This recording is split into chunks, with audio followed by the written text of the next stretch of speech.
Hi అండి, welcome to my channel Sita daily vlog. అందరూ ఎలా ఉన్నారండి? బాగున్నారా? మీ అందరూ బాగుండాలని మనస్ఫూర్తిగా కోరుకుంటున్నాను.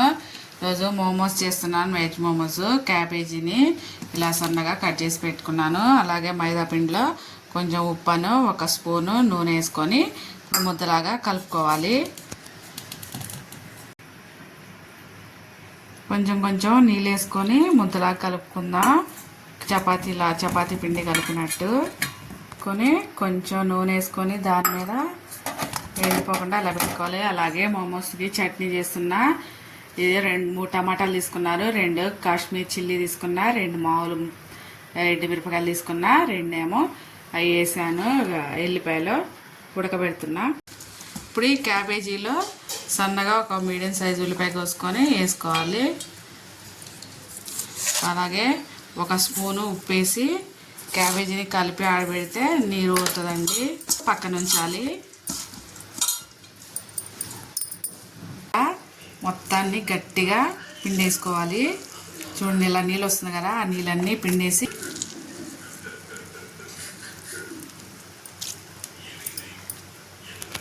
చూడండి ఎన్ని నీళ్ళు వచ్చినాయో. ఇప్పుడు దీనిలో మసాలాలు కలుపుకుందాం. మసాలాలు వేసుకుందాం. ఒక క్యాప్సికమ్ వేసాను నేను. మీరు క్యారెట్ ఉంటే కూడా వేసుకోవచ్చు, ఇంకేమన్నా కూరగాయలు. నా దగ్గర క్యారెట్ లేదండి, అందుకే క్యాప్సికమ్ వేసాను. క్యాప్సికమ్, క్యాబేజీ, ఉల్లిపాయ వేసాను. ఇందులో ధనియాల పొడి, ఇంకా జీలకర్ర పొడి, ఉప్పు, కారం, ఇంకా ఇది మిరియాల పొడి ఒకటి హాఫ్ స్పూన్ వేసా అన్నీ. ఇప్పుడు అన్నీ కలిపి మిక్స్ చేద్దాం. ఇప్పుడు మోమోస్ స్టీమ్ చేయడానికి ఇలా ఒకటి ఎలైట్ ఆడబెట్టి పెట్టుకొని ఒకటి ఇందులో పెట్టుకోవాలండి. ఇదేమో కుక్కర్లో వచ్చేది చిల్లుల గిన్నె ఉంటుంది కదా, దీని మీద స్టీమ్ చేస్తున్నా నేను. దీనికేమో నూనె రాసుకోవాలి, అంటూ పోకుండా రాసుకొని మోమోస్ దీని మీద పెట్టి ఇలా పెట్టేసి స్టీమ్ చేస్తున్నా. మీరు ఇడ్లీ పాత్రలో కూడా చేసుకోవచ్చు, నేను ఇందులో చేస్తున్నా. మోమోస్ చేద్దాం. ఇప్పుడు మనం కలిపి పెట్టుకున్న పిండిలో ఒక సగం తీసుకొని చపాతీలాగా ఎలేట్ కొట్టుకుందాం. మరీ లావుగా కాకుండా మరీ సన్నగా కాకుండా ఇలా చపాతీ చేసుకొని ఇప్పుడు ఇలాగా ఒక గ్లాస్ పెట్టుకొని దీన్ని ఇలా కట్ చేసుకుంటే ఒక్కొక్కటి చేసుకునే పని లేకుండా మంచిగా వస్తుంది. ఇలా అన్నీ దీన్ని ఇలా తీసేసుకోవాలి ఎక్స్ట్రాది.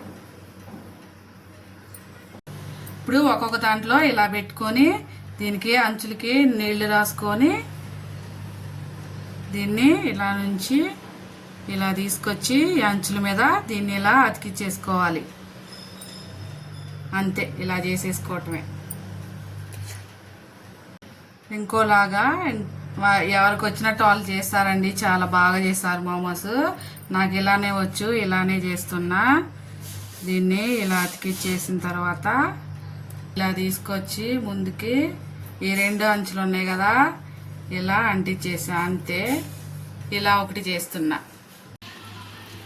చూసారా, ఇలా వచ్చినట్టు అన్నీ చేసుకున్నా. ఇప్పుడు నూనె రాసుకున్న ప్లేట్ మీద ఇవన్నీ ఇలా అరేంజ్ చేసుకొని స్టీమ్ చేసుకోవాలి ఒక 15-20 నిమిషాలు.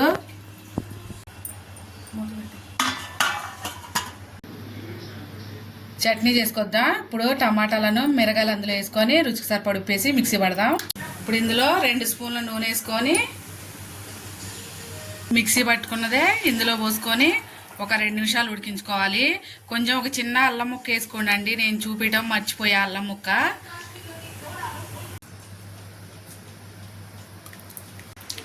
15 నిమిషాలు అయిపోయిందండి. ఒక 5 నిమిషాలు అయిపోయింది. బంద్ చేశాను స్టవ్. వీటిని తీసుకొని సర్వ్ చేసుకుందాం. ఇవాళకి నా వీడియో ఎంతేనండి. ప్లీజ్ నా వీడియోకి ఒక లైక్ చేయండి. నా ఛానల్ని సబ్స్క్రైబ్ చేసుకోండి ప్లీజ్. నేను చేసిన వంట కనుక నచ్చితే మీ ఫ్యామిలీ అండ్ ఫ్రెండ్స్కి షేర్ చేయండి. చూసారా ఎంత బాగున్నాయో. ఇప్పుడు దీన్ని చట్నీలో డిప్ చేసి చూడండి, సూపర్గా ఉన్నాయి. మీరు ఒకసారి చేయండి. ఇంట్లో ఉన్న వాటితోనే చేశాను నేను కూడా. ఉంటా ఫ్రెండ్స్, బాయ్.